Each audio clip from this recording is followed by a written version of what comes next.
नमस्कार, DD news पर आप देखना शुरू कर चुके हैं हमारा खास प्रोग्राम। इस वक्त मैं हूं लाल चंद्र सिंह। अगले 1 घंटे में हम देखेंगे कुछ ऐसी खबरें जिन पर चर्चा जरूरी है, और ये चर्चा हम करेंगे अपने संवाददाताओं और खास मेहमानों के साथ। और आज सबसे पहले खास मेहमानों के साथ खास चर्चा हम करने वाले हैं, और वो है बीजेपी के नए बॉस के बारे में, यानी कि नए राष्ट्रीय अध्यक्ष के बारे में, जिनके बारे में प्रधानमंत्री भी वहां पर भाजपा मुख्यालय पहुंचे और उन्होंने कहा कि नितिन नवीन का आदेश सभी के लिए मान्य होगा, क्योंकि भाजपा के जो राष्ट्रीय अध्यक्ष होते हैं उनकी भाजपा में वही कद हुआ करती है। तो इस पर सबसे पहले बात करेंगे, सबसे पहले खास चर्चा करेंगे कि नितिन नवीन के सामने क्या क्या चुनौतियां होंगी, और इतने युवा अध्यक्ष इतनी बड़ी पार्टी के इसके मायने क्या हैं। इन सभी पहलुओं पर बात करेंगे खास मेहमानों के साथ। और इसके बाद बात करेंगे कि सेक्युलर सियासत में सांप्रदायिक ध्रुवीकरण पर जोर, क्योंकि नाम तो सेक्युलरिज्म का लिया जाता है, लेकिन ध्रुवीकरण वोटों के लिए वो सांप्रदायिक ध्रुवीकरण किया जाता है। तो ये जो दोहरा मापदंड है, दोहरा चरित्र है राजनीति का, इस पर भी करेंगे बात। और इसके बाद बात होगी कि पश्चिम बंगाल में एसआईआर की प्रक्रिया चली रही है, 12 राज्यों और केंद्र शासित प्रदेशों में चल रही है, लेकिन पश्चिम बंगाल में एसआईआर पर रार बरकरार। सुप्रीम कोर्ट ने एक आदेश भी दिया है, उसके बारे में भी आपको बताएंगे। लेकिन उसके बावजूद फॉर्म 7 को लेकर चुनाव आयोग ने जो कहा, उसके बावजूद टीएमसी और बीजेपी के लोग टकरा क्यों रहे हैं, इस पर बताएंगे आपको। इस पर होगी बात, होंगे तमाम सवाल जवाब। लेकिन सबसे पहले इस वक्त की हेडलाइंस। भारतीय जनता पार्टी में नवीन अध्याय की शुरुआत। नितिन नवीन पार्टी के 12वें राष्ट्रीय अध्यक्ष बने। प्रधानमंत्री मोदी, अमित शाह और राजनाथ सिंह समेत पार्टी के वरिष्ठ नेताओं की मौजूदगी में संभाली जिम्मेदारी। कहा, पीएम मोदी से मिली राष्ट्र सेवा की प्रेरणा। प्रधानमंत्री नरेंद्र मोदी ने नितिन नवीन को भाजपा अध्यक्ष चुने जाने पर दी बधाई। नितिन नवीन को बताया बॉस और खुद को कार्यकर्ता। कहा, हमारे यहां पदभार एक व्यवस्था, कार्यभार जीवन भर की जिम्मेदारी। घुसपैठ और परिवारवाद पर भी साधा निशाना। तमिलनाडु विधानसभा में हंगामा। राष्ट्रगान के अपमान और राज्यपाल के वॉकआउट के बाद विपक्ष ने भी किया बहिष्कार। कहा, स्टालिन सरकार में प्रदेश की कानून व्यवस्था चरमराई। केरल के विश्व प्रसिद्ध सबरीमला मंदिर में सोने की चोरी के मामले में ईडी की बड़ी कार्रवाई। केरल, कर्नाटक और तमिलनाडु में कुल 21 जगहों पर छापेमारी। देवस्थान बोर्ड के मुख्यालय पर भी मारी रेड। और सुप्रीम कोर्ट के आदेश के बाद पश्चिम बंगाल में लगभग 1.25 करोड़ मतदाताओं के नाम होंगे सार्वजनिक, लेकिन एसआईआर की प्रक्रिया को लेकर टीएमसी के रवैये में कोई बदलाव नहीं। फॉर्म 7 को भरकर देने के मामले में बीजेपी और टीएमसी के कार्यकर्ताओं के बीच टकराव जारी।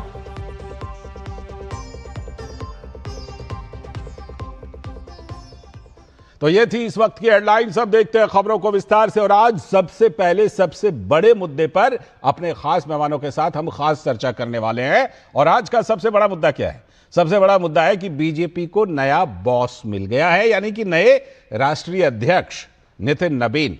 तो उनका जो कार्यकाल होगा कितनी चुनौतीपूर्ण, क्या अहमियत है इतने कम उम्र में इतनी बड़ी जिम्मेदारी देने की, इन सभी पहलुओं पर होगी बात। लेकिन पहले ये पूरी रिपोर्ट देखिए, क्योंकि बीजेपी के बॉस पर पीएम ने कहा है कि नितिन नवीन का आदेश सभी के लिए मान्य होगा। दरअसल 45 साल की ही बीजेपी है, 1980 में स्थापना हुई थी, तो 45 साल मान लीजिए। और 45 साल के ही सहयोग देखिए, राष्ट्रीय अध्यक्ष नितिन नवीन भी हैं। उनको औपचारिक तौर पर अब राष्ट्रीय अध्यक्ष चुन लिया गया, पहले कार्यकारी राष्ट्रीय अध्यक्ष चुना गया था। बीजेपी के मुख्यालय में उनके नाम पर आज आधिकारिक ऐलान कर दिया गया। तो वहां पर पीएम मोदी सहित बीजेपी के कई शीर्ष नेताओं ने उन्हें बधाई दी, बीजेपी कार्यालय पहुंचकर बधाई दी। पीएम भी वहां पहुंचे और पीएम मोदी ने कहा कि नितिन नवीन जी को दुनिया के सबसे बड़े राजनीतिक दल का अध्यक्ष चुने जाने पर बहुत बहुत शुभकामनाएं देता हूं। साथ ही प्रधानमंत्री ने कहा कि भाजपा ने अटल बिहारी वाजपेयी, लाल कृष्ण आडवाणी और मुरली मनोहर जोशी के नेतृत्व में शून्य से शिखर तक का सफर तय किया है। वेंकैया नायडू और नितिन गडकरी के समय संगठन का व्यापक विस्तार हुआ। राजनाथ सिंह के नेतृत्व में पार्टी ने अपने दम पर केंद्र में सरकार बनाई। अमित शाह के नेतृत्व में भाजपा ने कई राज्यों में सरकारें बनाई और दूसरी बार केंद्र की सत्ता में लौटी, तो जेपी नड्डा के कार्यकाल में पार्टी पंचायत से लेकर संसद तक और अधिक मजबूत हुई। पीएम मोदी ने खुद को सबसे पहले भाजपा का कार्यकर्ता बताते हुए कहा, यही उनकी सबसे बड़ी पहचान है और गर्व है। उन्होंने कहा कि नितिन नबीन अब सिर्फ उनके अध्यक्ष नहीं हैं, बल्कि वे उनके बॉस हैं। मोदी ने साफ किया कि नितिन नबीन की जिम्मेदारी सिर्फ भाजपा तक ही सीमित नहीं है, बल्कि एनडीए के सभी सहयोगी दलों के साथ तालमेल बनाए रखना भी उनकी अहम भूमिका होगी। अपने संबोधन में नवनिर्वाचित अध्यक्ष नितिन नबीन ने कहा, यदि आज भाजपा विश्व का सबसे बड़ा राजनीतिक दल बनी है तो इसकी वजह हमारा प्रेरणादायी नेतृत्व है, हमारी विचारधारा और कार्यकर्ताओं की मेहनत है। वो कार्यकर्ता जो अनवरत काम करता रहता है, जो कठिन से कठिन परिस्थिति में भी भारत का ध्वज झुकने नहीं देता, जो सीना ठोक कर कहता है, तेरा वैभव अमर रहे मां। अपने पूर्व के अध्यक्षों को नमन के साथ ही नितिन नबीन ने पार्टी के उन तमाम अनाम कार्यकर्ताओं के संघर्ष और बलिदान को भी याद किया। 1980 में बीजेपी के गठन के बाद अटल बिहारी वाजपेयी पार्टी के पहले अध्यक्ष चुने गए थे। तब से लेकर आज तक पार्टी के कैडर के तौर पर सेवा करने वाले समर्पित कार्यकर्ताओं को बीजेपी अध्यक्ष पद पर आसीन होने का मौका मिला है। अपने 17 करोड़ कार्यकर्ताओं को लेकर आज बीजेपी दुनिया की सबसे बड़ी पार्टी है, तो समझा जा सकता है कि लोकतांत्रिक मूल्यों और राष्ट्र प्रथम के मंत्र से बीजेपी ने अपने विचारधारा में समाहित किया है और इसी को अब आगे ले जाने की चुनौती या कहिए आगे ले जाने का कार्य नितिन नबीन के कंधे पर आया है। तो जैसा कि हमने आपको बताया कि इस मौके पर प्रधानमंत्री नरेंद्र मोदी भी भाजपा मुख्यालय पहुंचे और वहां उन्होंने अपने संबोधन में कहा कि भाजपा पिछड़ों की साथी है और वे प्रधानमंत्री के साथ साथ भाजपा के कार्यकर्ता भी हैं। लोगों को लगता होगा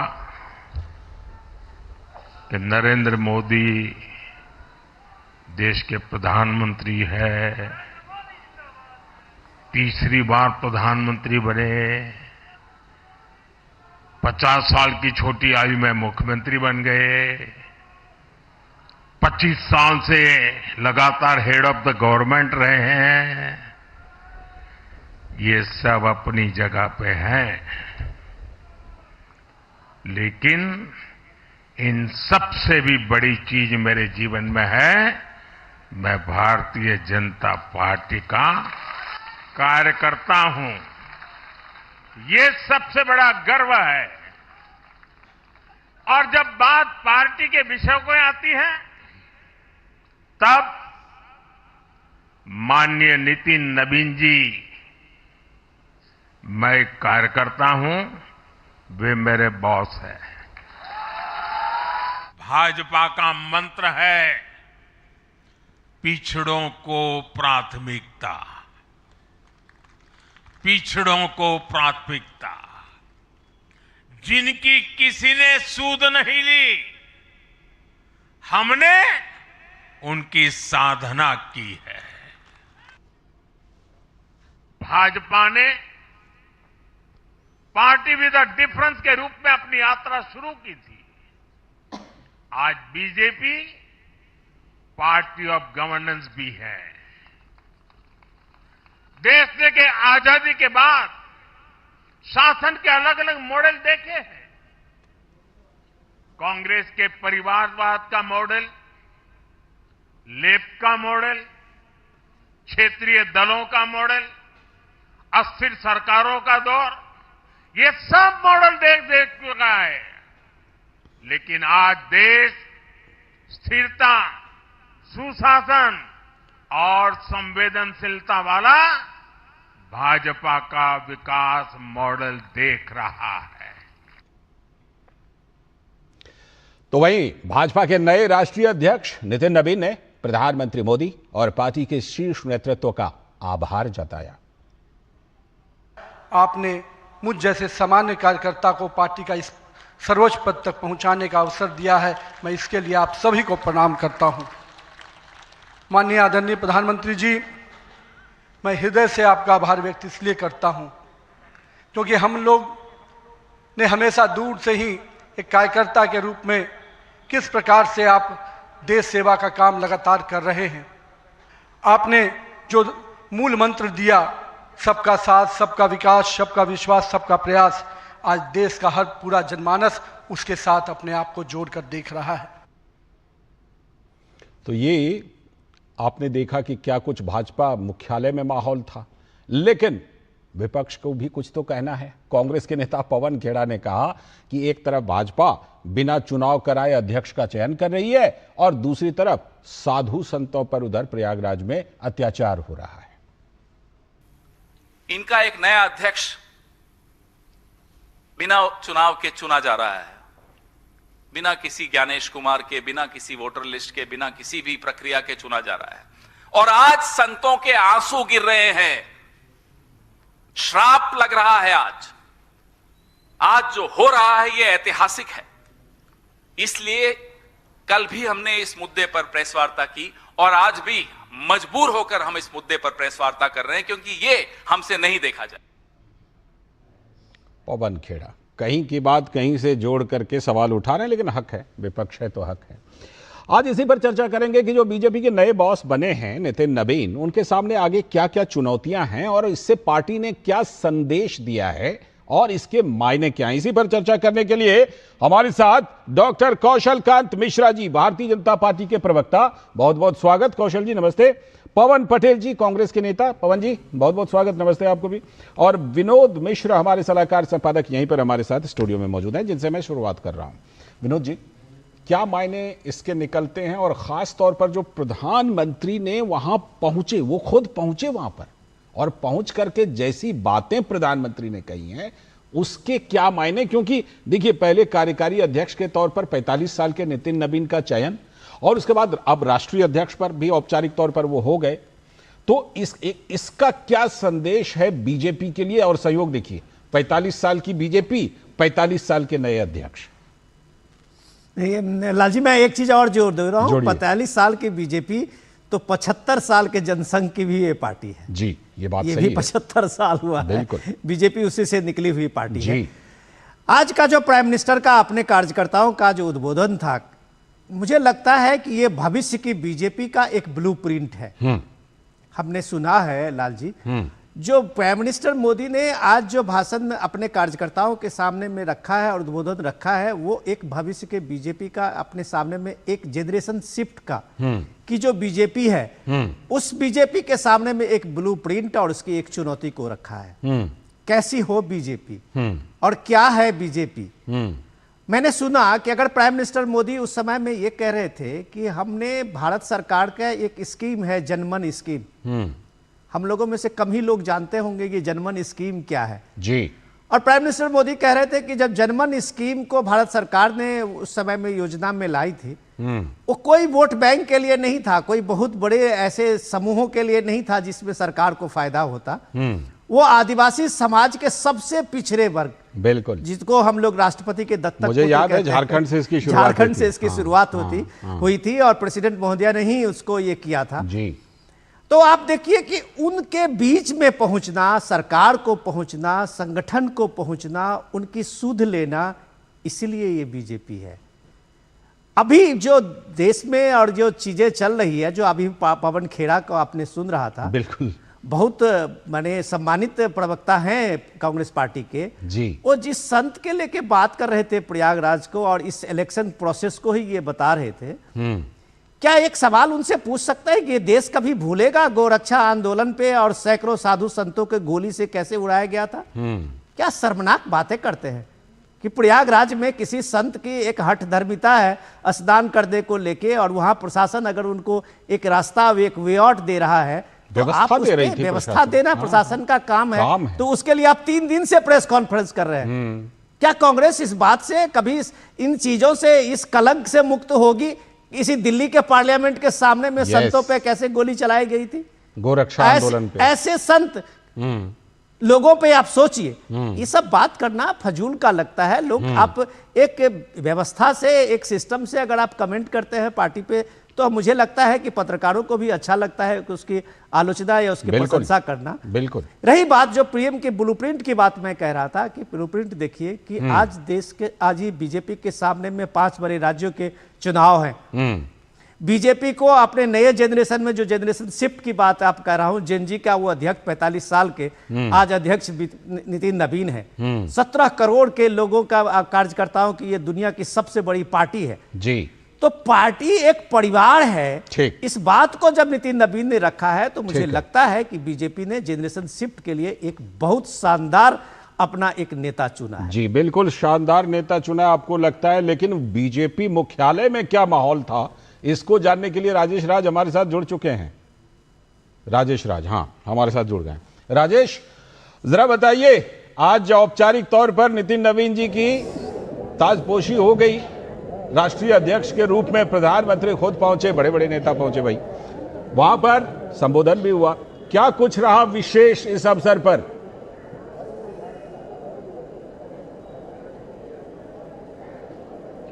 देखिए, सबसे जो महत्वपूर्ण बात है लालचंद, जो मैंने अपने एक पॉलिटिकल रिपोर्टर के तौर पर जो मैंने महसूस किया, वो यही कि प्रधानमंत्री नरेंद्र मोदी नितिन नवीन को जहां एक पुत्रवत स्नेह दे रहे थे और सबसे पहले माला पहनाकर उन्होंने उनको जहां सम्मानित किया, उनका अभिनंदन किया, वहीं अपने कार्यकर्ताओं और पार्टी के तमाम मुख्यमंत्रियों और तमाम जो उनके वरिष्ठ नेता थे, उनको एक मैसेज भी देने की कोशिश की कि माननीय नितिन नवीन है, मैं एक कार्यकर्ता हूं और ये हमारी पार्टी के बॉस हैं।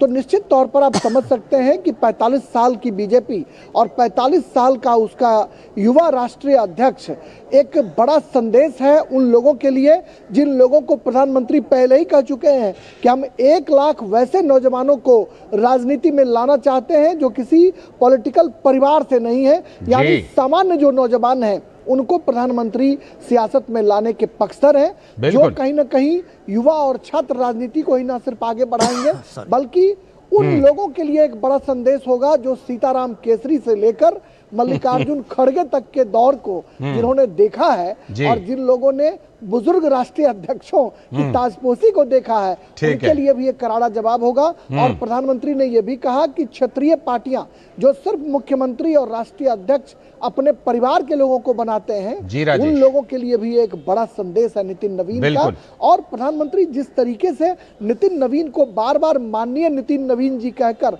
संबोधित कर रहे थे, इसमें भी एक संदेश कहीं यह स्पष्ट पता चल रहा था कि नितिन नवीन आने वाले दिनों में भाजपा के सशक्त राष्ट्रीय अध्यक्ष होंगे और बंगाल में आपने बिल्कुल एकदम सही पकड़ा एक राजनीतिक रिपोर्टर के तौर पर कि सबसे बड़ा मैसेज यही है, माननीय नितिन नवीन, एक तरफ पुत्रवत स्नेह, दूसरी तरफ माननीय नितिन नवीन और हमारे बॉस और मैं खुद कार्यकर्ता। इससे संदेश पार्टी के अंदर भी और पार्टी के बाहर भी है। इसीलिए आज पहले कौशल कांत मिश्रा जी, क्या प्रधानमंत्री ने संदेश दिया ये कहकर कि नितिन नवीन जी आप हमारे बॉस, हम आपके साधारण कार्यकर्ता, ये संदेश बाहर वालों के साथ साथ पार्टी के अंदर वालों के लिए भी था क्या, कौशल कांत मिश्रा जी?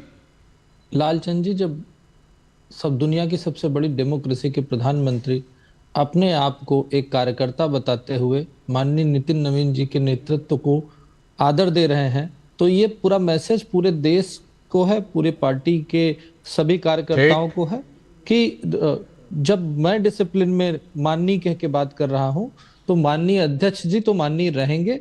और ये एक बहुत इंपॉर्टेंट और स्ट्रांग मैसेज है, जिससे कि इसी का नाम है भारतीय जनता पार्टी। भारतीय जनता पार्टी अनुशासन की पार्टी है, कैडर बेस्ड पार्टी है, और वो अनुशासन को किस तरह से निर्धारित करती है इसका एग्जाम्पल माननीय प्रधानमंत्री जी ने दिया। और नितिन जी ने जिस तरीके से अपनी उनके बात करने का जो उन्होंने अपना छोटा सा भाषण दिया, जो उन्होंने गाइडलाइन दी, उन्होंने कुछ बातें बोली कि राजनीति सत्ता के लिए नहीं बल्कि साधना के लिए है जी। राजनीति भोग का विषय नहीं बल्कि त्याग का विषय है, और राजनीति केवल 100 मीटर की दौड़ नहीं है बल्कि ये मैराथन है। बिल्कुल। और उन्होंने कार्यकर्ताओं को यह भी मैसेज दिया कि आप सिर्फ अपना ईमानदारी से काम करते रहिए, नेतृत्व तो आपको देख रहा है, जैसे उसने मुझे देखा वैसे वो आप सबको देख रहा है। और कोई भी माननीय नितिन नवीन बन सकता है आने वाले समय में। तो इसलिए ये कार्यकर्ताओं को बहुत ही अच्छा और बहुत बड़ा ही सकारात्मक संदेश दिया गया। बिल्कुल, मैं आपके पास लौटता हूं, लेकिन पवन पटेल जी, आज ये भी बात हो रही है कि राहुल गांधी और कांग्रेस युवाओं की बात करते हैं, बेशक करते हैं, करते ही रहते हैं, लेकिन एक तरफ अब ये बात हो रही है कि कांग्रेस के पास 80 साल के राष्ट्रीय अध्यक्ष हैं और दूसरी तरफ बीजेपी ने 45 साल का राष्ट्रीय अध्यक्ष बना करके ये वाला जो पूरा मुद्दा है युवाओं को नेतृत्व, युवाओं को लाना, ये कहीं ना कहीं बीजेपी ने बाजी मार ली क्या आपसे? अरे पूरे विश्व के युवाओं पे बाजी मार ली, पूरे विश्व का युवा कांग्रेस के भाजपा के साथ हो गया। क्या बात कर रहे, 45 साल का अध्यक्ष बना देना कितनी बड़ी बात है। एकदम सारी परेशानियां खत्म, महंगाई, बेरोजगारी, कर्जा, सब कुछ खत्म। हमारी शुभकामनाएं है कि पूरे विश्व में इसी तरह भारतीय जनता पार्टी युवाओं को अध्यक्ष बनाकर मार्गदर्शन प्रशस्त करती रहे। क्या संयोग है कि 45 साल के नितिन, 45 साल की पार्टी, बाप रे कितनी बड़ी बात। और सबसे बड़ा, मोदी जी के चलने में, मोदी जी के पलक झपकने में हर में एक संदेश था। उन्होंने माननीय बोल दिया, नितिन जी को अध्यक्ष को बहुत बड़ा संदेश इस पूरे विश्व को देने का काम किया। बधाई हो, बहुत महानता की काम। ठीक है, आपने कुछ संदेश लिया, धुन तो लीजिए। ये दिक्कत है, एक तरफ हमारे नितिन जी शपथ ग्रहण कर रहे हैं, उनकी ताजपोशी हो रही, और दूसरी तरह हिंदुत्व के नाम पे सत्ता में आने वाली सरकार शंकराचार्य के ऊपर किस तरह कर रही है। ये तो कोई बात ही नहीं। आप बोल रही है तो क्या तुकबंदी? कोई तुकबंदी नहीं हमारे देश की। वो अभी शंकराचार्य है नहीं, दूषित पानी पी करके उनका पट्टाभिषेक हुआ नहीं है, सुप्रीम कोर्ट ने रोक रखा है उनके पट्टाभिषेक को। मुश्किल है, अभी वो शंकराचार्य है नहीं, उनके पट्टाभिषेक पर सुप्रीम कोर्ट से स्टे है। अरे शंकराचार्य नहीं है तो हिंदुत्व के नाम पे पार्टी आई थी ना, सनातन के साथ इस तरह में करना चाहिए। भोपाल में गौ माता को काट काट करके बाहर भेजा जा रहा है, भोपाल के क्लस्टर हाउस में पकड़े गए हैं, दूषित पानी पीकर के इंदौर में मर गए हैं लोग। आपके मंत्री जिसने सेना का अपमान किया था, आज ही सुप्रीम कोर्ट ने बोला है कि माफी वाफी नहीं चलेगी, इनको पद से हटाओ। ये सब भी संयोग हमें लगता है कि देखना चाहिए। बाकी हमारे देश को इतने ताकतवर प्रधानमंत्री, आप महंगाई वगैरह का भी मुद्दा ले आए थे, और 2-4 मुद्दे जोड़ने और जोड़ दीजिए। 2 मिनट लाइए, और 2-4 नहीं, मैं आपको 2 मिनट दूंगा। मैं कह रहा हूं 2-4 मुद्दे और जोड़ दीजिए, उसके बाद बताइएगा युवाओं को नेतृत्व वाले मामले पे, मेरे सवाल पर। हाँ पूछिए। हाँ, मेरा ये कहना था कि कहीं ना कहीं ऐसा हुआ है क्या कि बीजेपी ने बाजी मार ली 45 साल का अध्यक्ष बना करके? ये था सवाल। अरे बाजी मारते ना अगर, तब लोकतांत्रिक प्रक्रिया को अपनाते ना। बाजी तो हमने मारी है कि गांधी परिवार ने इस देश को आजाद कराया, इतने लोग ने त्याग बलिदान दिया, उसके बाद भी लोकतांत्रिक प्रक्रिया को अपनाते हुए मल्लिकार्जुन खड़गे जी को किया। आप क्या बंगारू लक्ष्मण जी थे ना, क्या हुआ उनके साथ? एक दलित अध्यक्ष बनाया आपने, उसके साथ किस तरह की कार्यवाही की? दूसरे भ्रष्टाचारियों को इस्तीफा नहीं देना है, लेकिन दलित अध्यक्ष ने उनको इस्तीफा दिलवा दिया। हम कहते हैं सही बात नहीं होता युवाओं का सम्मान। कौशल जी का जवाब बनता है यहां पर, कौशल जी का जवाब बनता है। कौशल जी का जवाब। मेरे दोस्त पटेल जी से मेरा रिक्वेस्ट है कि जरा ध्यान से सुनिएगा। आप, मुझे इसमें कोई आपत्ति नहीं है कि मल्लिकार्जुन खड़गे जी 84 साल के मुल्क में आपके अध्यक्ष हैं। वो आपका अपना पार्टी का डिसीजन है, हम उसका सम्मान करते हैं, हम उसका स्वागत करते हैं, लेकिन कम से कम आपके पार्टी के लोग तो उस अध्यक्ष का सम्मान कर लें। याद है वो चुनाव का पर्चा जिसमें एक परिवार के लोग कमरे में थे और अध्यक्ष जी दरवाजे से झांक रहे थे। मुझे वो तस्वीर याद है, वो पर्दा हटाते हुए। आपको याद है? बड़ा मीम बना था उस पर, सोशल मीडिया पर बड़े मीम्स बने थे उस पर। दूसरी चीज, आपको सीताराम, और वो बेंगलुरु में भी बोल करके आए हैं कि आला कमान तय करेगा। जी, अभी वो उस पे मैं आ रहा था। अभी वो सीताराम जी की धोती दुनिया को याद है, किस तरीके से राजेश राज अभी जिक्र भी क्या किया था, ही रहे थे। वो सबको याद है, मुझे उस पे नहीं जाना है। आप खुद देखिए ना, अध्यक्ष जी आपके ये कहते हैं कि हाई कमांड डिसाइड करेगा। अध्यक्ष से बड़ा हाई कमांड कौन है? एक तरफ देश का प्रधानमंत्री, विश्व के सबसे बड़ी डेमोक्रेसी का प्रधानमंत्री ये कह रहा है वो मेरे बॉस हैं, मैं उनका कार्यकर्ता हूं। दूसरी तरफ आपका अध्यक्ष कह रहा है हाई कमांड डिसाइड करेगा। यहीं से फर्क आता है, यहीं से फर्क आता है। कितना फर्क आता है, मैं आता हूं इस पर, कितना फर्क आता है इस पर बात करूंगा। पहले राजेश के पास।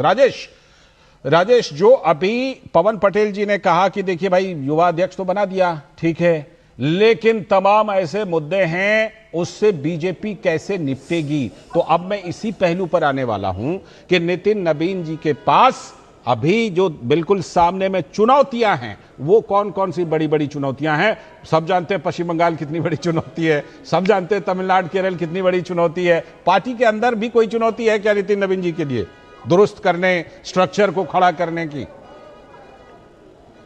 देखिए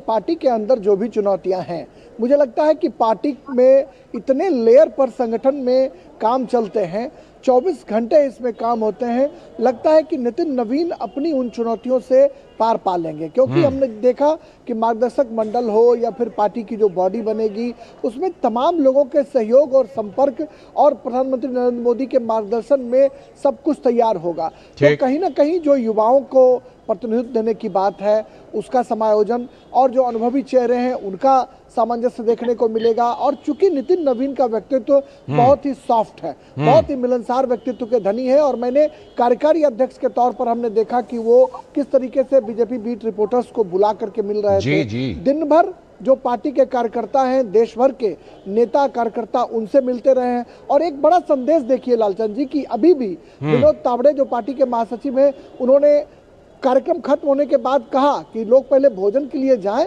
और फिर राष्ट्रीय अध्यक्ष से आकर बारी बारी से लोग मिल सकते हैं। क्या आप रीजनल पार्टियों में किसी राष्ट्रीय अध्यक्ष से सीधे तौर पर जाकर मिल सकते हैं? या किसी दो ऐसी पार्टियों में जहां पर कि राजतंत्र हो या परिवार तंत्र हो, वहां जाकर क्या 1 घंटे में या 1 दिन में किसी राष्ट्रीय अध्यक्ष से मुलाकात हो सकती है? यह एक बड़ा सवाल है कि भारतीय जनता पार्टी ने एक ऐसा राष्ट्रीय अध्यक्ष तैयार किया है जो राष्ट्रीय अध्यक्ष लोगों से मिल रहा है, आराम से बातें कर रहा है और उनकी बातों को सुनकर उसे फुल प्रूफ बनाने की कोशिश कर रहा है। तो आने वाले दिनों में नितिन नवीन के लिए चुनौतियां जितनी भी हों, लेकिन उन चुनौतियों से वो निपटने में माहिर है, युवा तुर्क है और बंगाल का किला फतह करने की उम्मीद प्रधानमंत्री को है। और उन्होंने कहा कि नितिन नवीन के नेतृत्व में बंगाल का किला फतह करेंगे और बीएमसी का जो किला है वो उनके कार्यकारी अध्यक्षीय काल में फतह हो चुका है। इसकी चर्चा कार्यकर्ता कर रहे हैं। आपने उनके व्यक्तित्व की बात की, मुझे 21 साल पहले की एक घटना याद आती है। छपरा के चुनाव प्रभारी थे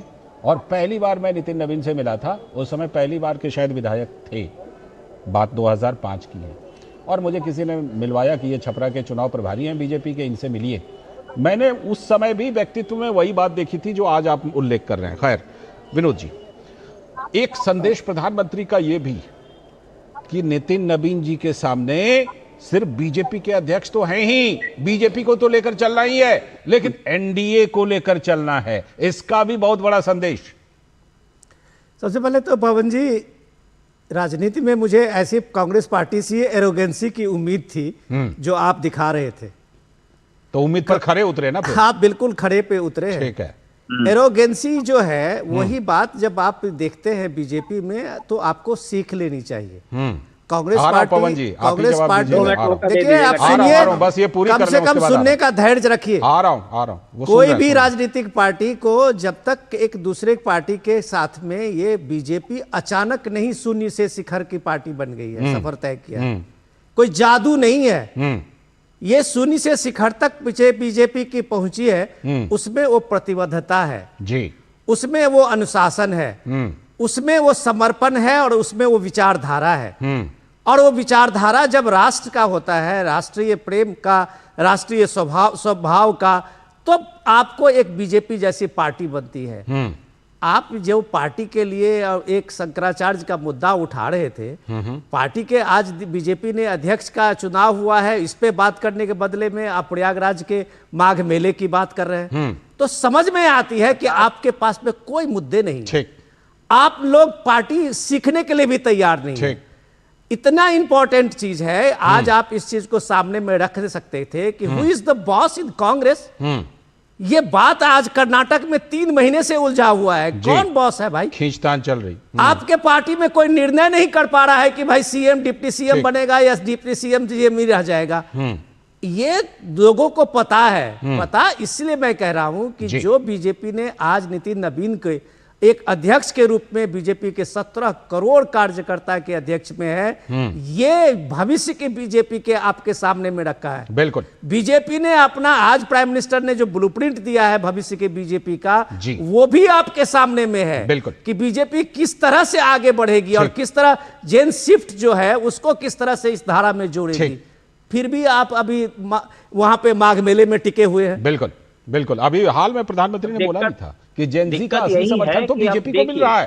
जेनजी का समर्थन। हाँ, पवन पटेल जी, आप ही का जवाब, आप ही का जवाब। विनोद जी ने कुछ सवाल करे थे। भावनाओं को ना समझो आप किसी विशेष तरह का चश्मा लगा करके, तो देखो मतलब आवाज कितने अच्छा विषय है नितिन जी। तो पूरे दुनिया में जो असमानताएं हैं, जो दिक्कतें हैं, जो परेशानियां, सरकार के नाम पे भी कोई जिम्मेवारी होती कि नहीं होती? मैं, मेरी पार्टी, मेरा कार्यकर्ता के लिए तो भाजपा जी रही है, भाजपा कर रही है। जेपी नड्डा जी ने कितना अच्छा कार्य करते हैं। तेल बिक गया, रेल बिक गया, बिका हवाई अड्डा, सब कुछ बेचकर खुश है इनके जेपी नड्डा सांसद जी ने सदन में उठाया। इतने के बाद भी कुछ होने के बाद है, आज वो उनका कार्यकाल कितना अच्छा था। और आज हम जो परिस्थितियां उसकी बात ना करें, आपको ना बताए कि हम ये तो विपक्ष का काम है, बिल्कुल कीजिए। स्वागत किया, लेकिन हमने कहा कि जो समस्याएं हैं उन समस्याओं को खत्म करने की दिशा में भी काम करना चाहिए। सबसे बड़ा मैसेज जाता, जब 75 साल वाली बात हुई तो मोदी जी रिटायर होने वाले थे ना, मौखिक आपके यहाँ आदेश था ना, तब कितने लोगों ने जिक्र किया। लेकिन जब संघ प्रमुख और जब मोदी जी दोनों 75 साल की बारी आई तो हट दिया। अरे नॉर्मल था मोदी जी का जो भाषण था, बड़ा नॉर्मल था भाषण था। कोई अध्यक्ष रहता तो बोझ रहता।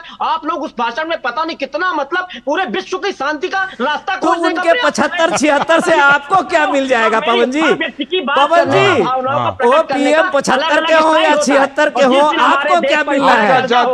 आप चाहते हैं कि प्रधानमंत्री मोदी जी रिटायरमेंट ले लें ताकि रास्ता साफ हो, ये चाह रहे हैं क्या? इसी तरह की हालत हर व्यक्ति की होगी। जादू है तो चुनाव आयोग जादू दिखा तो रहा है, कितने सारे जादू दिखाया। राहुल गांधी जी ने कितना कौशल जी जवाब देना चाह रहे हैं, कौशल जी जवाब दे रहे हैं आपको। जादू दिखा देंगे, डिजिटल फॉर्मेट में वोटर लिस्ट है तो मोदी जी का चुनाव बता देंगे। ठीक है, कौशल जी जवाब दीजिएगा, कौशल जी जवाब दीजिएगा। और एक चीज और जोड़ लीजिएगा जो मैंने विनोद जी से पूछा था कि प्रधानमंत्री ने कहा है कि नितिन जी की जिम्मेदारी ये भी है कि एनडीए को भी आगे लेकर चले बढ़िया से। कौशल जी। पवन जी इतना गुस्से में नहीं बोलते हैं, नहीं गुस्से में नहीं, छोटा सा सॉफ्ट मैटर है, सुनिए। अब अगर हम देखिए यहाँ पे राष्ट्रीय दल, आपका राष्ट्रीय दल है कांग्रेस, सबसे पुराना, जैसे हम कहते हैं कि हमारा दुनिया का सबसे बड़ा राष्ट्रीय दल है, हम ये भी मानते हैं कि कांग्रेस भारत की सबसे पुरानी पॉलिटिकल पार्टी है और उसका सम्मान है हमारे मन में। आपको ये समझना पड़ेगा कि आप देखिए, मैं टिप्पणी कर रहा हूं, उसको अदरवाइज मत लीजिएगा। राजीव जी जब प्रधानमंत्री बनाए गए थे तो उनके पास क्या एक्सपीरियंस था? कोई एक्सपीरियंस नहीं था। उसी तरीके से राहुल जी प्रधानमंत्री के पद के उम्मीदवार बना दिए गए थे, अध्यक्ष बना दिए गए थे, क्या एक्सपीरियंस था? उसके बाद अगली जनरेशन में रोहन वाड्रा का नाम बदल करके रोहन गांधी शायद हो गया है, अखबारों में ऐसा आ रहा है। रेहान, क्या परिवर्तन? आप रेहान वाड्रा का, ठीक है। समस्या यह है कि कांग्रेस की विचारधारा और भारतीय जनता पार्टी विचारधारा में मूलभूत अंतर यह है कि हमारे लिए राष्ट्र प्रथम है, आपके लिए परिवार प्रथम है। यही वजह है कि आज भारतीय जनता पार्टी शून्य से शिखर की तरफ जा रही है और आप शिखर से 400 सीटें थी जब इंदिरा जी के साथ दुर्घटना हुई थी, बहुत हमारी प्रधानमंत्री थी, अफसोस है। आप बिल्कुल हाँ, उसके बाद 400 सीटें ला करके आज कहां पहुंच गए? इसलिए क्योंकि आपकी विचारधारा में प्रॉब्लम है। पवन जी कुछ काउंटर कर रहे हैं।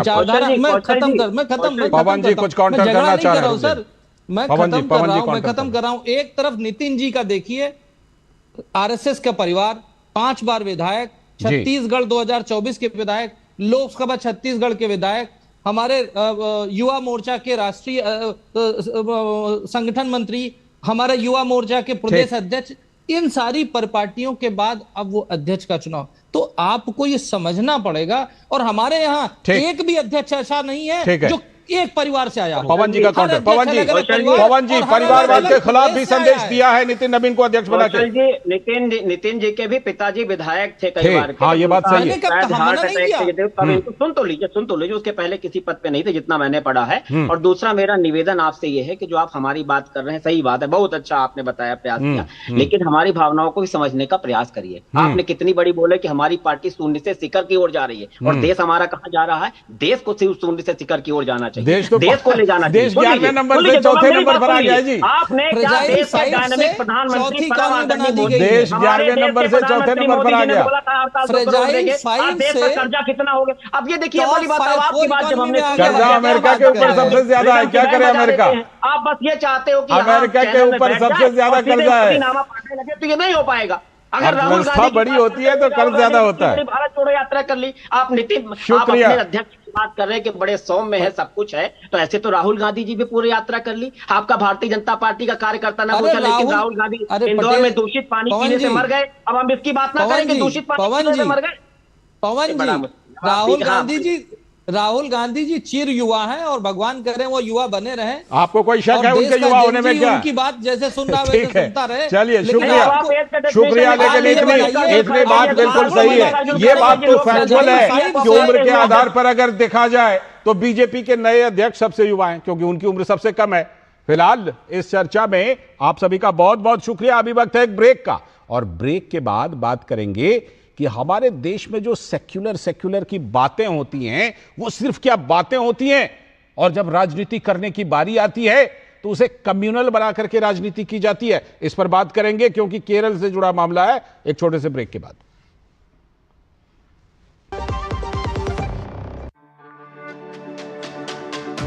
मेरी पसंद, मेरी पसंद, मेरी पसंद, मेरी पसंद, हमारी पसंद, हम सबकी पसंद। मजबूत देश का मजबूत सरिया हो गया स्टील। LIC युवा प्रोफेशनल्स के लिए लाए हैं नव जीवन श्री। करें नियमित प्रीमियम का भुगतान, जीवन बीमा का आनंद लें, प्राप्त करें प्रीमियम के प्रतिशत पर गारंटीकृत एडिशंस, अपने वित्तीय लक्ष्यों के अनुरूप मैच्योरिटी पर गारंटीकृत धनराशि पाएं। मौजूदा पॉलिसी धारकों के लिए आकर्षक अतिरिक्त लाभ आज ही खरीदें। टिंग टिंग, आपके लिए एक फेस्टिवल ऑफर है। QR कोड स्कैन करो, UPI पिन डालो और 10,000 रुपए आपके बैंक अकाउंट में। पिन डालूंगा तो पैसा खट से आएगा नहीं, झट से कट जाएगा। मैं मूर्ख नहीं हूँ। तालियां। UPI कहता है UPI पिन पैसे भेजने के लिए होता है, पाने के लिए नहीं। इस बात को याद रखें और कहें मैं मूर्ख नहीं।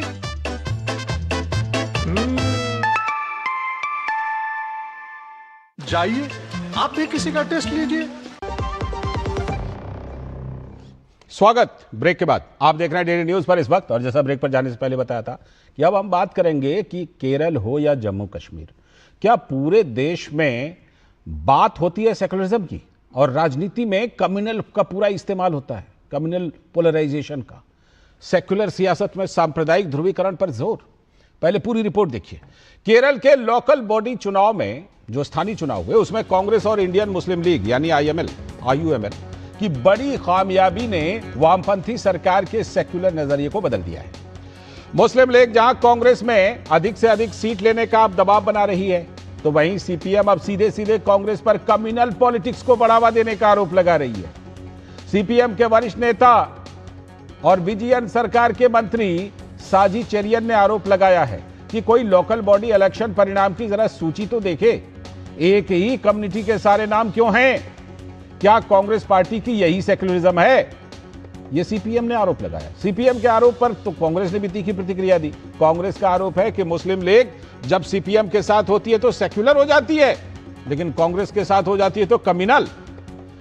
पिछड़े वर्ग के बड़े नेता वेलापल्ली नाथेसन ने कांग्रेस के नेतृत्व वाली UDF पर बड़ा आरोप लगाया है कि अगर आगामी विधानसभा चुनाव में UDF केरल में आ जाती है तो मुस्लिम लीग ही शासन प्रशासन का नेतृत्व करेगी। नाथेसन ने पिछड़े हिंदू वर्ग के साथ क्रिश्चियन कम्युनिटी को साथ आने का आह्वान किया।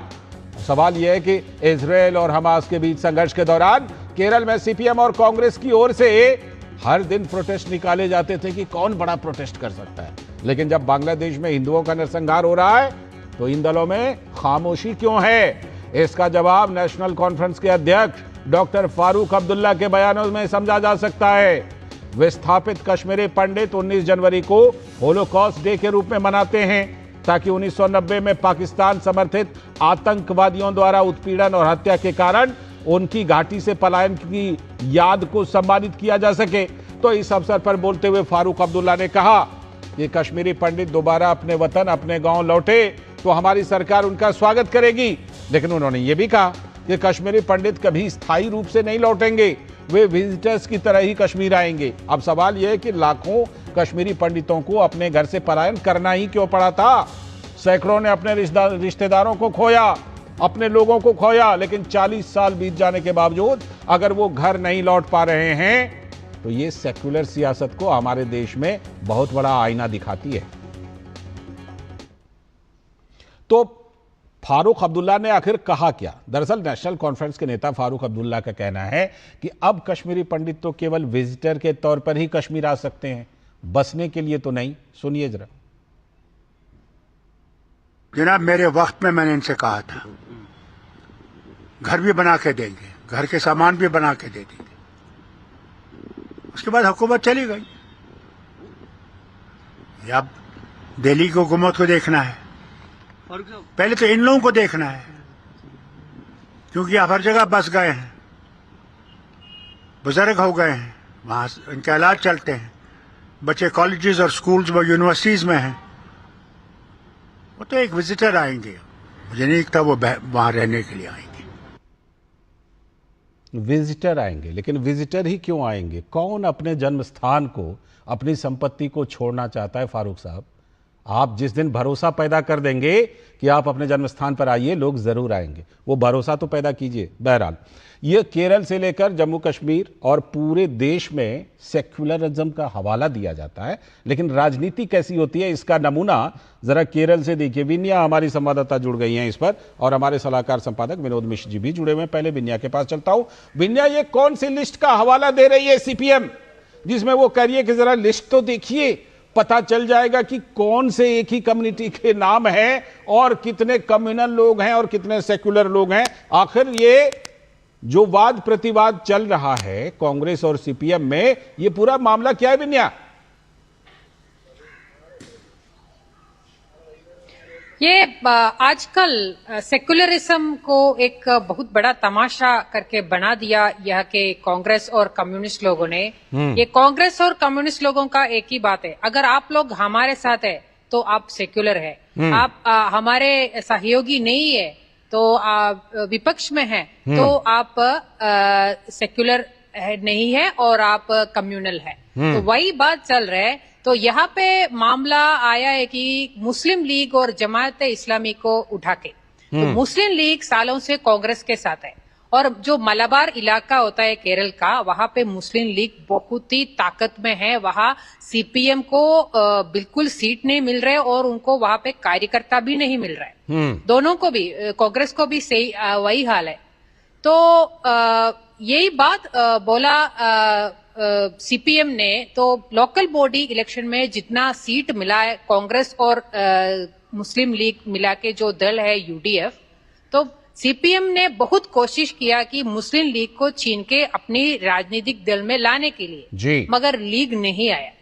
तो ये बात अभी सीपीएम ने इसलिए शुरू की कि लीग कम्युनल है, तो लीग को कम्युनल का एक प्रोपेगेंडा बना के लोगों के सामने लेके आना है, और ये बात बोलना है कि हिंदू लोगों को वोट सिर्फ कम्युनिस्ट पार्टी को देना है, क्योंकि कांग्रेस मुस्लिम लीग का है। अगर कांग्रेस सत्ता में आएगा तो यहाँ लीग का राज चलेगा। मगर कम्युनिस्ट पार्टी का हाल क्या है? उनका साथ है जमात इस्लामी। तो जमात इस्लामी का लक्ष्य क्या है? उनको भारत को एक मुस्लिम रिपब्लिक बनना है और यहाँ पे शरिया कानून चलाना है। तो उनको अगर जमात इस्लामी का कॉन्स्टिट्यूशन में ये साफ साफ बताए, वही जमात इस्लामी को हमारे साथ में ले सकते हैं और उनको साथ स्टेज भी शेयर करते हैं। 2 दिन पहले भी सीपीएम का एक एमएलए जमात इस्लामी का एक प्रोग्राम में शामिल थे, वहाँ पे वो गाना भी गाया है। उस प्रोग्राम में जमात इस्लामी का केरला अमीर भी शामिल थे।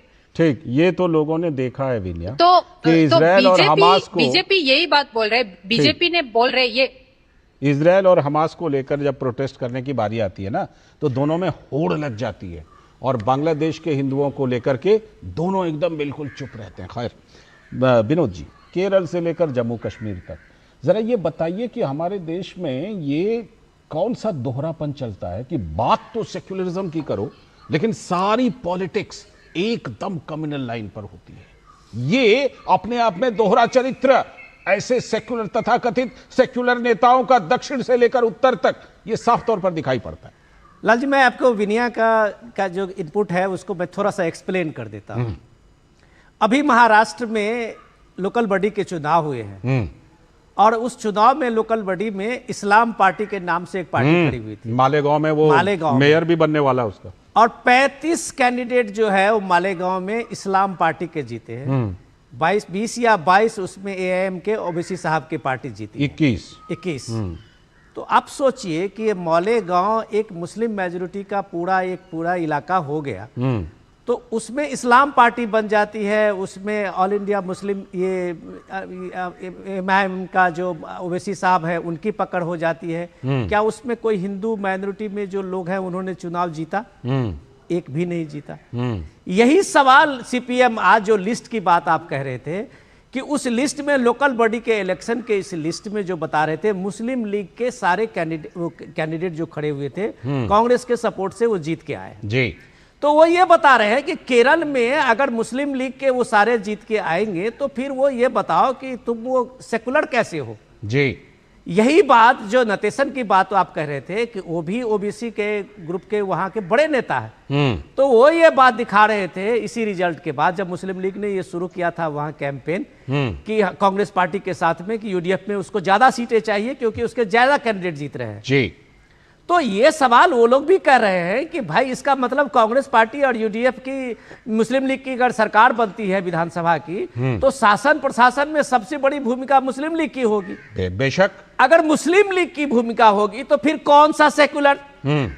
आप सीधे सीधे वोट बैंक की राजनीति करते हैं। जो बात अभी बता रही थी मैं उसी को जमाते इस्लामी और पीएफआई का, उसका भी एक पीएफआई का जो पीएफआई बैन है तो एसडीपीआई उसका एक अलग से पॉलिटिकल फ्रंट है जी। तो सीपीएम को वो सूट करता है जब वो उसके साथ में इजराइल और हमास के में जब वो प्रदर्शन करता है तब वो सूट करता है, लेकिन यहां उसको सूट नहीं कर रहा है। लेकिन आप जब फारूक अब्दुल्ला का ये बाइट चला रहे थे और ये बात बता रहे थे तो ये देश के लिए मैसेज है बिल्कुल कि इस देश में जो मेजोरिटी की बात करते हैं उनको ये बात को सोचने की जरूरत है कि एक सेकुलर पार्टी सो कॉल्ड जब एनसी नेशनल कॉन्फ्रेंस कहती है और कांग्रेस अभी वो वहां पे सरकार में है जी, वो कह रहे हैं एलानिया तौर पर कि कश्मीर से गए हुए पंडित लाखों पंडितों का 90 में वहां से भागे हैं, वो वापस अब नहीं आएंगे।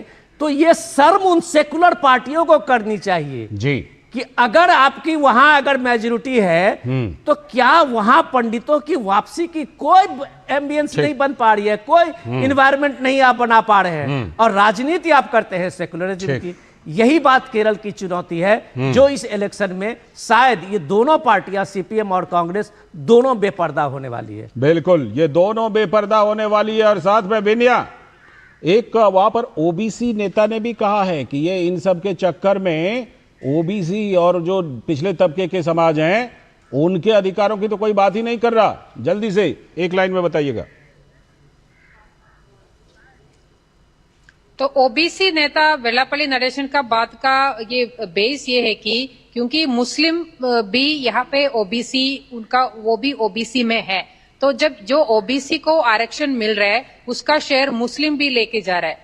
तो वेल्लापल्ली नरेशन का कहना है कि उनका जो कम्युनिटी है जो ओबीसी होता है उनको आरक्षण का असली लाभ नहीं मिल रहा है। ये जो मुस्लिम लोग ये लेके जा रहे हैं वो लोग बहुत ही ताकत में है, उनका पास बहुत पैसा भी है और उनके पास इतना एजुकेशनल इंस्टीट्यूशंस भी है, वो हमें नहीं मिल रहे। वही बात है वो नटेशन ने किया। शुक्रिया विनया जुड़ने के लिए, उसको सपोर्ट भी किया जी। शुक्रिया विनया जुड़ने के लिए और साथ में विनोद जी आपका भी बहुत बहुत शुक्रिया जुड़ने के लिए।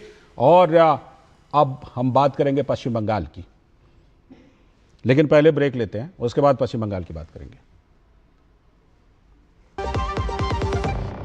टिंग टिंग, आपके लिए एक फेस्टिवल ऑफर है। क्यूआर कोड स्कैन करो, यूपीआई पिन डालो और 10,000 रुपए आपके बैंक अकाउंट में। पिन डालूंगा तो पैसा खट से आएगा नहीं, झट से कट जाएगा। मैं मूर्ख नहीं हूँ। तालियां। यूपीआई कहता है यूपीआई पिन पैसे भेजने के लिए होता है, पाने के लिए नहीं। इस बात को याद रखें और कहें मैं मूर्ख नहीं।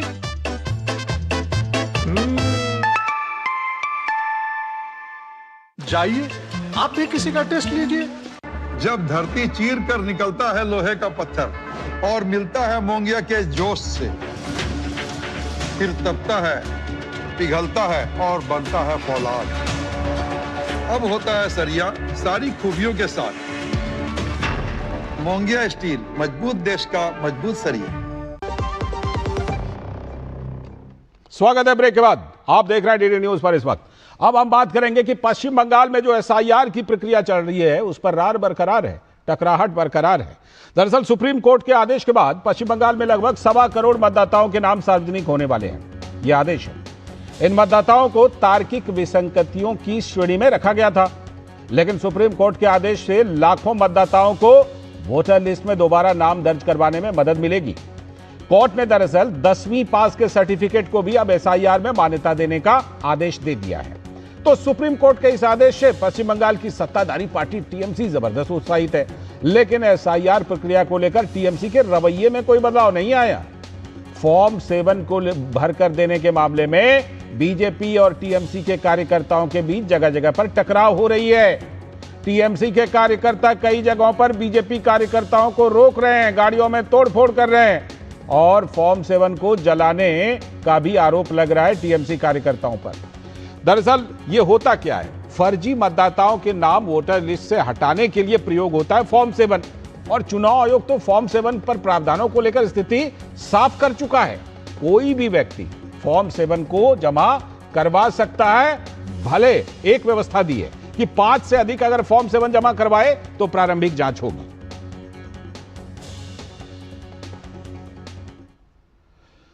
और एसआईआर से जुड़ा मुद्दा घुसपैठियों का है, तो प्रधानमंत्री अभी वहां के दौरे पर भी थे। प्रधानमंत्री मोदी ने कहा है कि दुनिया में कोई भी देश घुसपैठियों को अनुमति नहीं देता, लेकिन यहां कुछ पार्टियां उन्हें वोट बैंक के रूप में इस्तेमाल करती हैं। दुनिया में कोई अपने देश में घुसपैठियों को स्वीकार नहीं करता। भारत भी घुसपैठियों को अपने गरीबों, हमारे नौजवानों के हक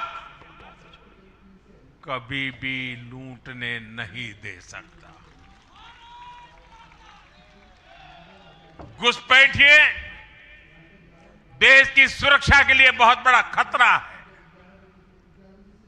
उनकी पहचान करके उन्हें वापस उनके देश भेजना बहुत आवश्यक है। इसके अलावा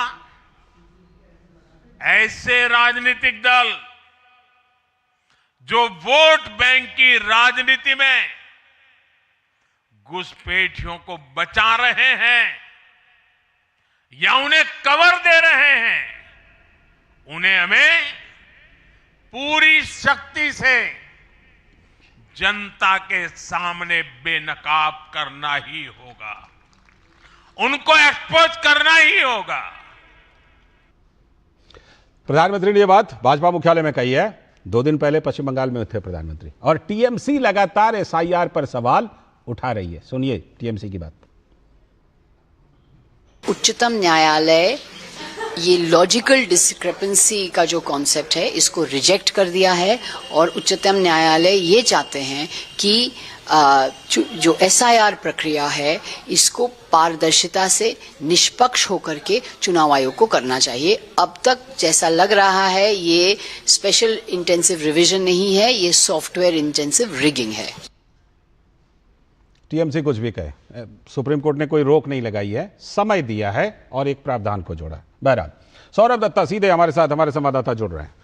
सौरभ, जरा ये बताइए कि सुप्रीम कोर्ट ने अब जब ये आदेश दिया है कि जो स्कूल का सर्टिफिकेट है 10वीं का वो लगा सकते हैं, उसके बाद वहां एसआईआर को लेकर क्या चल रहा है, और फॉर्म 7 को लेकर भी खबरें आ रही हैं, जबकि चुनाव आयोग स्थिति साफ कर चुका है। देखिए, जब कल सुप्रीम कोर्ट का वर्डिक्ट आया तो उनके जो लीडर हैं, वो लीडर्स में से नंबर 2 जिनको कहा जाता है अभिषेक बनर्जी, उन्होंने खुद कहा था मंच से कि अब उनका कहना था कि सुप्रीम कोर्ट में उनका बड़ी जीत हुआ है और वो जो कह रहे थे सुप्रीम कोर्ट ने उनको मान लिया। लेकिन आज जब मैदान पे देखा गया तो सुप्रीम कोर्ट ने तृणमूल का बात मान लिया, लेकिन तृणमूल लीडर्स के बाद तृणमूल जो वर्कर्स है उनके तक पहुंच नहीं पा रहा है, और वो मानते हैं कि नहीं, ये सवाल उठ रहा है।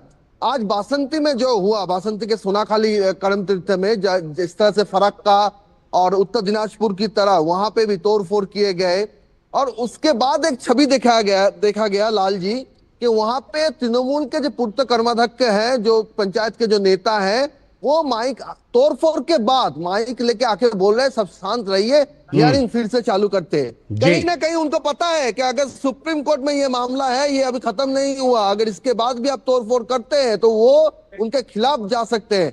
लेकिन जो सिखाया गया है, जो उनको बोला गया था कि हर दिन एक एक जगह करके, आप देखिए एक दिन फराक मुर्शिदाबाद हो रहा है, उसके बाद उत्तर दिनाजपुर हो रहा है, उसके बाद उत्तर 24 परगना हो रहा है, फिर दक्षिण 24 परगना हो रहा है, किसी जगह एक दिन नहीं हो रहा है, एक एक साथ करके कर रहे हैं। बिल्कुल। तो ये कहीं ना कहीं समझ विरोध जो बीजेपी है, उनका भाजपा है, उनका कहना है कि ये असल में एक प्लान था। इस प्लान को बंगाल के जो जनता है वो समझ रहे हैं। जी शुक्रिया फिलहाल सौरभ जुड़ने के लिए आपका इस खबर पर। बहुत बहुत शुक्रिया सौरभ दत्ता जुड़ रहे थे और बंगाल में एसआईआर को लेकर जो चल रहा है उसके बारे में जानकारी दे रहे थे। और इसी के साथ आज के इस वक्त में इतना ही। पूरी टीम को दीजिए अनुमति। नमस्कार।